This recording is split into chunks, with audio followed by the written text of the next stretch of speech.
कहानी की शुरुआत में हम अलवीरा, उसकी माँ और छोटी बहन को देखते हैं, जो अपना घर छोड़ के एक नए राज्य की ओर जा रही होती है। अलवीरा बहुत खुश थी, क्योंकि उसे उस राज्य के राजकुमार द्वारा लिखी गई कविता बहुत पसंद थी। वह सपने देखती है कि एक दिन उसी राजकुमार से शादी करेगी। जल्द ही वो लोग उस राज्य में पहुंचते हैं, जहां अलवीरा की माँ एक उम्रदराज व्यक्ति से विवाह करने जा रही थी। उस व्यक्ति की एक बेटी भी थी, एग्नेस, जो देखने में अलवीरा और उसकी बहन से कहीं अधिक सुंदर थी। शादी का माहौल खुशियों से भरा हुआ था, लेकिन ये खुशी ज्यादा देर टिक नहीं सकी। शादी के 2 दिन बाद ही एग्नेस के पिता को हार्ट अटैक आ जाता है और उनका देहांत हो जाता है। जैसे ही लोगों को ये खबर मिलती है, बहुत से लोग उनके घर पहुंचते हैं। वो सब पैसे वापस लेने आए थे, जो उन्होंने एग्नेस के पिता को उधार दिए थे। जब उन्हें पता चलता है कि उन्होंने अलवीरा की माँ से शादी की है, तो वो धमकी देते हैं, अगर पैसे वापस नहीं मिले तो घर की वो सारी जमीन पर कब्जा कर लेंगे। हकीकत ये थी कि अलवीरा की माँ के पास कुछ भी पैसा नहीं था। उन्होंने उस आदमी की उसकी शोहरत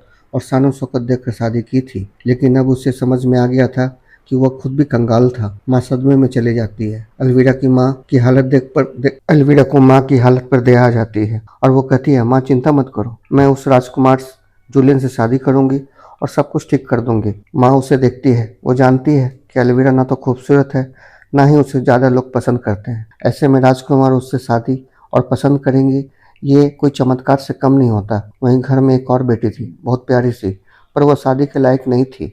ऐसे में शादी की सारी उम्मीदें सिर्फ अलवीरा पर ही टिकी थी। उधर एग्नेस भी बहुत परेशान थी। उसकी माँ पहले ही गुजर चुकी थी और पिता भी नहीं रहे थे।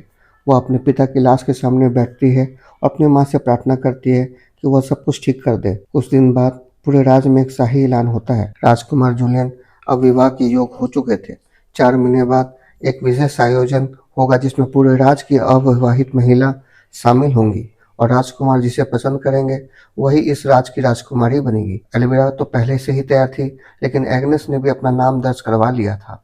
अब चुनौती थी कि अलवीरा जैसी साधारण शक्ल सूरत वाली लड़की को राजकुमार कैसे पसंद करेंगे। माँ को किसी भी कीमत पर अलवीरा को परफेक्ट बनाना था। सर्जन अलवीरा की आंखों, नाक, दांत और स्तनों की सर्जरी करने वाला था। सबसे पहले वह लोहे के भारी औजार से उसके दांतों से ब्रेसेस निकाल, दर्दनाक तरीके से। दर्द अभी थमा ही नहीं था कि अगली बार नाक की सर्जरी होती है। नाक को बीच से काटा जाता है, हड्डी छोटी की जाती है, एक लोहे का मास्क लगाया जाता है जिससे नाक सीधी और सुंदर हो जाए। इसके साथ ही अलवीरा को ट्रेनिंग स्कूल भेजा जाता है, जहां उसे बात करने का तरीका, चलना फिरना, बैठना, खड़े होना और बॉल डांस सिखाया जाता है। वहाँ पहले से ही एग्नेस मौजूद थी। ट्रेनर सिर्फ मिस सोफी सभी लड़कियों से ट्रेनर मिस सोफी सभी लड़कियों को कहती है कि सिर्फ 16 लड़कियों को ही समारोह में जाने का मौका मिलेगा। हर दिन की प्रैक्टिस में एग्नेस सबसे बेहतर निकलती है। उसका व्यवहार, डांस और सुंदरता, सभी में भी वो अव्वल थी। मिस सोफी उसे सबसे आगे कर देती है। एल्विरा को पीछे की लाइन में खड़ा करती है, जहाँ कम सुंदर लड़कियां खड़ी होती है। घर वापस आने पर एग्नेस एल्विरा की माँ से निवेदन करती है कि आप उसके पिता का अंतिम संस्कार कर देना चाहिए, क्योंकि उनका शरीर सड़ने लगा है। लेकिन अलवीरा की माँ साफ कहती है कि मेरे पास अंतिम संस्कार के लिए पैसे नहीं है। मैं अपनी बेटी पर अपनी बचत खर्च करना चाहती हूँ और तुम्हारे पिताजी के अंतिम संस्कार तभी करेंगे जब अलवीरा सेलेक्ट हो जाएगी। यह सुनकर अलवीरा को एहसास होता है कि उसकी माँ बहुत उम्मीदें बांध रखी हैं, इसलिए वह कड़ी मेहनत शुरू कर देती है। पीछे की कतारों से वो धीरे धीरे आगे आने लगती है। अंततः उनका 40 दिन का ट्रेनिंग पूरा हो जाता है। आज वो दिन आ गया था जब मिस सोफी और उनके सहायक उन 16 लड़कियों का नाम का घोषणा करने वाले हैं, जो आखिरकार उस समारोह में शामिल होने के लिए चुनी गई हैं। जब एल्विरा लिस्ट देखती है तो वो चौंक जाती है। एग्नेस का नाम सबसे ऊपर था, एल्विरा का नाम और सबसे नीचे। लेकिन सभी हैरान थे कि वह लिस्ट में थी, क्योंकि उसने पूरे समय अपनी नाक पर पट्टी बांधे रखी थी, जो उसने अपनी खूबसूरती में कमी जैसा लगता है। अब इन 16 लड़कियों की अगली ट्रेनिंग शुरू होती है। अब ये लड़कियां बॉल डांस का अभ्यास कर रही थी। एल्विरा उसे परफेक्टली नहीं कर पा रही थी, जबकि एग्नेस बहुत अच्छा कर रही थी। इसलिए मिस सोफी एल्विरा के पीछे ढकेल देती है और यहाँ एल्विरा महसूस करती है कि मिस सोफी उसके साथ बुरी तरह पेश आ रही है। मिस सोफी कहती है कि तुम्हारी सिलेक्शन तुम्हारी मेहनत से नहीं, बल्कि तुम्हारी माँ के पैसे की वजह से हुआ है। यह सुनकर एल्विरा उदास हो जाती है, क्योंकि उसे लगता है कि उसमें वह खूबी नहीं जो किसी को पसंद आए। घर पर उसकी माँ एल्विरा के लिए एक डिजाइनर को बुलाती है, ताकि उसके लिए अच्छे ड्रेस बनवा सके। लेकिन तब पता चलता है एल्विरा काफ़ी मोटी थी, क्योंकि बहुत खा लेती थी। लेकिन एल्विरा की माँ उसके लिए डाइट प्लान शुरू करती है।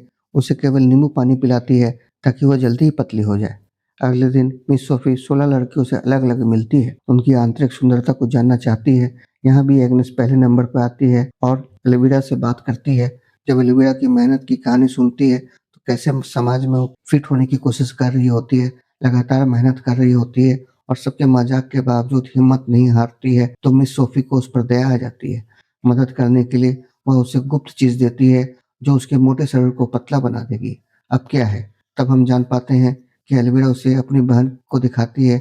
उसमें एक टेप वर्म होता है। मिस सोफी ने कहा था अगर वह उसे खाएगी तो कुछ भी, और उसके अलावा कुछ भी खाती हो तो उसके कारण तुम्हारा वजन नहीं बढ़ेगा और जल्दी ही पतली हो जाओगी। जब प्रिंस जूलियन से शादी कर लोगी तब इस अंडे को मारने के लिए एंटीडोट खाना पड़ेगा। ये सारी बातें मिस जो सोफी ने एल्विरा से कही थी, लेकिन एल्विरा इसके नुकसान को नहीं जानती थी जो बाद में सामने आएगा। एल्विरा की बहन को नुकसान के कुछ हद तक पता चला था, इसलिए वो एल्विरा को खाने से रोकती है। पर एल्विरा को किसी भी सूरत में प्रिंस जूलियन से शादी करनी थी, इसलिए उसने बिना सोचे समझे वो अंडा खा लिया। इसी बीच प्रिंस जूलियन शिकार पे जाते हैं। एल्विरा उसे देखकर फिर से सपने देखने लगती है। अब प्रिंस निकल जाते हैं, वो घर लौट रही होती है। एल्विरा देखती है कि उसकी सौतेली बहन एग्नेस उनके नौकर के साथ है।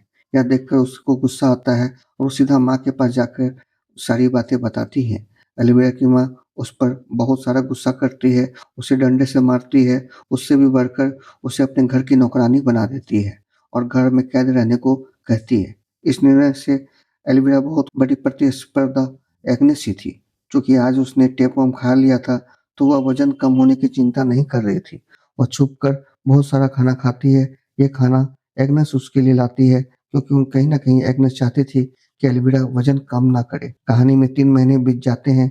अंततः एल्विरा की नाक से पट्टी हट जाती है और देखा जाता है कि उसकी नाक खूबसूरती से आकार में कहानी में 3 महीने बीत जाते हैं। अंततः एल्विरा की नाक से पट्टी हट जाती है। दिखाया जाता है कि उसकी नाक खूबसूरती से आकार में बन चुकी थी। उसकी सफलता हुई थी। एल्विरा उस समारोह में जाने से पहले पूरी उत्साह से तैयार हो जाती है, जबकि एग्नेस घर में नौकरानी की तरह काम कर रही होती है। गाय का दूध दोहना या बाकी सारे काम करना वो उसका रोजमर्रा का जीवन का पार्ट बन गया था। उसकी हालत देखकर एल्विरा को आंतरिक संतोष हो रहा था। नाक की सर्जरी के बाद एल्विरा की माँ उसे फिर से प्लास्टिक सर्जन के पास ले जाती है। एल्विरा फिर से दर्दनाक प्रक्रिया से गुजरती है। डॉक्टर उसकी आंखों में थ्रेड और सुइयां आर्टिफिशियल लेंस लगाते हैं, जिससे से कारण उसकी आंखें कट डॉक्टर उसकी आंखों स्टार्ट है डॉक्टर उसकी आंखों में थ्रेड और सुइयों से आर्टिफिशियल लेंस लगाते हैं, जिसके कारण उसकी आंखों पर कई दिनों तक पट्टी रहती है और वो बदसूरत दिखती है। फिर उसका ब्रेस्ट सर्जरी होता है। इतने दर्दनाक अनुभव के बाद भी एल्विरा की हालत बिगड़ने लगती है। वह बहुत कमजोर महसूस करने लगती है। डॉक्टर उसकी आंखों में थ्रेड और सुइयों से आर्टिफिशियल लेंस लगाते हैं, जिसके कारण उसकी आंखों पर कई दिनों तक पट्टी रहती है। वह खूबसूरत दिखती है। फिर उसका ब्रेस्ट सर्जरी भी होता है। इतने दर्दनाक अनुभवों के बाद भी एल्विरा की हालत और बिगड़ने लगती है। वह बहुत कमजोर महसूस करने लगती है और उसे भूख भी बहुत लगती है। वह एग्नेस से बहुत सारा खाना मांगती है। एग्नेस माँ के प्रतिबंधों के बावजूद भी उसे खाना देती रहती है। दूसरी ओर स्कूल में दिखाया जाता है कि मिस सोफी और उनकी सहायक एग्नेस की अनुपस्थिति में बहुत चिंतित है, क्योंकि एग्नेस पूरे ग्रुप की प्रतिनिधि थी। अब वे एल्विरा की माँ से एग्नेस के बारे में पूछते हैं तो एल्विरा की माँ झूठ बोलती है कि एग्नेस अपने पिता की मृत्यु के कारण बहुत दुखी है और उसे कोई चीज में रुचि नहीं है। इसलिए अब मिस सोफी एग्नेस की जगह एल्विरा को दे देती है, क्योंकि इतनी सारी सर्जरी के बाद एल्विरा भी एग्नेस से ज्यादा खूबसूरत दिखने लगी थी। रात को हम देखते हैं जब एग्नेस चुपके से एल्विरा को खाना ला रही होती है, तब वो अपने बाल संवार रही होती है। बालों को संवारते समय बहुत सारे बाल झड़ने लगते हैं। यह देखकर एल्विरा बहुत दुखी हो जाती है। ऐसा इसलिए हो रहा होता है क्योंकि उसने जो टेप वर्म खाया था वह सिर्फ उसे पतला नहीं कर रहा था, बल्कि उसकी सारी पोषण भी खा रहा था, जो बालों को घना और सुंदर बनाने में मदद करता है। जब एल्विरा को माँ को पता चलता है कि एल्विरा बॉल डांस की शुरुआत करने वाली मुख्य परफॉर्मर बन चुकी है, यानी एग्नेस की जगह ले चुकी है, तब वह उसके लिए शानदार ड्रेस बनवाती है जो पहले से काफी बेहतर थी। इसी बीच एग्नेस भी वहां आती है। उन्हें मिलकर सब उसका अपमान करते हैं, क्योंकि सभी एग्नेस से ईर्ष्या करते हैं। वह स्वाभाविक रूप से खूबसूरत थी। जब डिजाइनर एल्विरा को ड्रेस पहनने में मदद कर रहा होता है, तब उसे एल्विरा के बाल झड़ते देख उसे पता चलता है एग्नेस ने भी फैसला कर लिया था वो शाम के बॉल डांसर में जरूर जाएगी। इसलिए वो अपनी माँ की बॉल गाउन निकालती है। यह गाउन बहुत ही सुंदर और कीमती होती है, क्योंकि एग्नेस की माँ एक समय में काफ़ी सुंदर और धनशाली महिला थी। जब एल्विरा यह गाउन देखती है तो उसे ईर्ष्या होती है और गाउन फाड़ देती है। गाउन फटते ही एग्नेस पूरी तरह से टूट जाती है और गाउन को लेकर पिता की लाश के पास आती है और रोने लगती है, क्योंकि उसके पास इस कैद से बचने का कोई दूसरा रास्ता नहीं था। एग्नेस के रोते ही उसकी असली माँ की आत्मा एक प्रकाश में प्रकट होती है। वह उसकी हालत पर दया करती है, उसे जादुई जूते देती है और सिंड्रेला जैसी शर्त रखती है, तुम ये जूते पहनकर बॉल डांस में जाना, ये तुम्हें महल तक घोड़े की गाड़ियों की सवारी देंगे, पर याद रखना, जैसे ही घड़ी 12 बजेगी तब सब कुछ पहले जैसा हो जाएगा और तुम्हें वहाँ से भागना होगा। लेकिन कहानी में एक छोटा बदलाव था। एग्नेस की माँ ने शर्त रखी थी कि उसका चेहरा छिपा रहे। एग्नेस इससे बहुत खुश होती है। वो जब वहाँ से निकलती है तो हम देखते हैं पिता की लाश के जो कीड़े होते हैं उसके गाउन को सिलाई कर रहे थे, गाउन को और सुंदर बना रहे थे। अंततः वो बताते ही है, एल्विरा बॉल में अपना उद्घाटन डांस करती है। वहाँ मौजूद सभी लोग उसकी खूबसूरती में खो जाते हैं, बिना जाने कि ये सुंदरता आर्टिफिशियल है। जब प्रिंस जुलियन आता है, वो एल्विरा को डांस साथी चुनता है। डांस शुरू हो जाती है। एलोवेरा की जगह वहाँ के सभी लोग उसकी माँ को बहुत सम्मान देने लगते हैं। एलोवेरा बहुत खुश थी। सब कुछ उसी तरह हो रहा था जैसा उसने सोचा था। उसकी मेहनत रंग ला रही थी। यह सब कुछ कुछ पलों के लिए था। थोड़ी देर में एक सुंदर नीले गाउन पहने मास्कधारी लड़की आती है, जिसके चारों ओर जादुई माहौल था। सब मेहमान उसकी ओर आकर्षित हो जाते हैं। प्रिंस एल्विरा को छोड़कर उस लड़की के साथ डांस करने चले जाते हैं। वो लड़की और कोई नहीं, एग्नेस थी।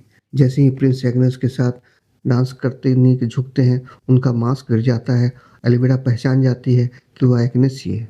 एग्नेस जानती थी कि एल्विरा उसके लिए कोई परेशानी खड़ी कर देगी, इसलिए वो वहाँ से भागने लगती है, ठीक सिंड्रेला की तरह। जब वह भागती है तो सूर्य पर उसके एक जूते का एक टुकड़ा टूट कर रह जाता है। राजा उसे उठा लेता है, वापस महल में आकर घोषणा करता है कि जूता यहाँ की सभी लड़कियों को पहना कर देखा जाए, जिसकी उंगली में फिट हो जाएगा वही राजकुमारी बनेगी। एलोवेरा घर आती है गुस्से से। वह जानती थी कि वह लड़की एग्नेस ही थी। उसके पास दूसरा जूता था, इसलिए जैसे ही एग्नेस आती है, एलोवेरा उस पर टूट पड़ती है, उसे पीटती है, उसके पैर से जूता निकाल लेती है। वो जूता चाह रही थी कि उसे फिट हो जाए, लेकिन पता चलता है कि जूता उसके लिए छोटे पैर के लिए नहीं है। चाहकर भी जूता उसके पैर में फिट नहीं होता, क्योंकि यह जादुई जूता था। क्योंकि ये जूता जादुई था, यह सिर्फ एग्नेस के पैर के लिए बंधा हुआ था। पर अज्ञानता और पागलपन में एल्विरा यह तय करती है कि वो अपने पैर को काट कर उसमें फिट करेगी। वो एक बड़े चाकू की मदद से अपने पैर को काट देती है, जिससे उसके सारे पैर की उंगलियां कट जाती हैं। उसे जोरदार दर्द सहना पड़ता है और वो बेहोश हो जाती है। इस स्थिति को देखकर उसकी माँ और बहन वहां आ जाती है। उसकी बहन उस पर बहुत दया करती है। उसने शादी करने के लिए कितना ही संघर्ष किया, कितना ही दर्द सहा। जब वह बेहोश होती है तो उसकी बहन अपनी माँ से कहती है कि ये एलोवेरा ने गलत पैर काटा है, राजा को जो जूता मिला है वो दूसरे पैर का है। यह सुनकर एलोवेरा की लालची माँ फिर से सोचती है वो अपने दूसरे पैर को काट दे। उसी चाकू से उस पैर की उंगलियां भी काट देती है। यह देखकर उसकी बहन चौंक जाती है। उसे विश्वास नहीं हो रहा था कि उसकी माँ पैसों के लिए अपनी बेटी को इतना चोट पहुंचा सकती है। वो पागल बन चुकी थी। अब एल्विरा दर्द में थी। 2 दिन बीत जाते हैं, उसकी आंखें खुलती है और एक घोषणा सुनाई देता है कि प्रिंस जूलियन खुद उस घर जा रहे हैं जहाँ जूते आजमाया जाएगा। एल्विरा सूजन और दर्द में मुश्किल से उठती है, बाहर जाने की कोशिश करती है, लेकिन चल नहीं पाती। वह बिस्तर से गिर जाती है और जमीन पर घसीटते निकल पड़ती है। सीढ़ियों तक पहुंचते पहुंचते वो गिर जाती है। उसकी हालत बहुत खराब हो जाती है। उसका चेहरा ऊपर नीचे हो गया था। साथ ही वह देखती है एग्नेस वही गाउन पहनी हुई है, उसी हालत में जिसने उसे फाड़ दिया था, लेकिन वह गाउन पहले से कहीं ज्यादा सुंदर दिखती है। इसी बीच प्रिंस जुलियन वहां पहुंच जाते हैं। उसे वह जूता पहनने के लिए सभी को कहते हैं। एग्नेस वह जूता पहनती है और जूता फिट हो जाता है। इससे पता चलता है लड़की जो उस दिन नाच रही थी वो और कोई नहीं, एग्नेस थी। राजा फैसला करते हैं कि वह उसी से शादी करेंगे और उसे लेकर वो महल निकल जाते हैं। यह देख एल्विरा कड़वी आंसू रोती है। वह बहुत दुखी और दर्द में थी। उसने कितने ही प्रयास किए, कितने ही दर्द सहा, लेकिन फिर भी प्रिंस नहीं पा सकी। वह बेहोश हो गई। उसके पास उसकी बहन आती है।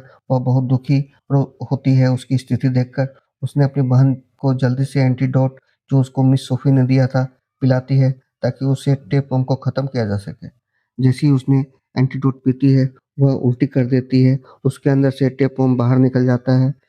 बहन उसे खींच कर निकाल लेती है, एलोवेरा की स्थिति सुधरने लगती है। बहन उसे मोटे कपड़े पहनाती है और आपस में कहती है कि हम दोनों को यहाँ से निकल जाना चाहिए क्योंकि माँ इतनी पागल हो चुकी है, वो पैसों के लिए अपने बेटे को भी मार सकती है। अगली सुबह बहन और माँ को छोड़ के वहाँ से चली जाती है ताकि वो एक सरल और स्वतंत्र जीवन जी सके। कहानी यहीं खत्म नहीं होती जब हम देखते हैं कि उसकी दोनों बहनें महल छोड़ के जाती है।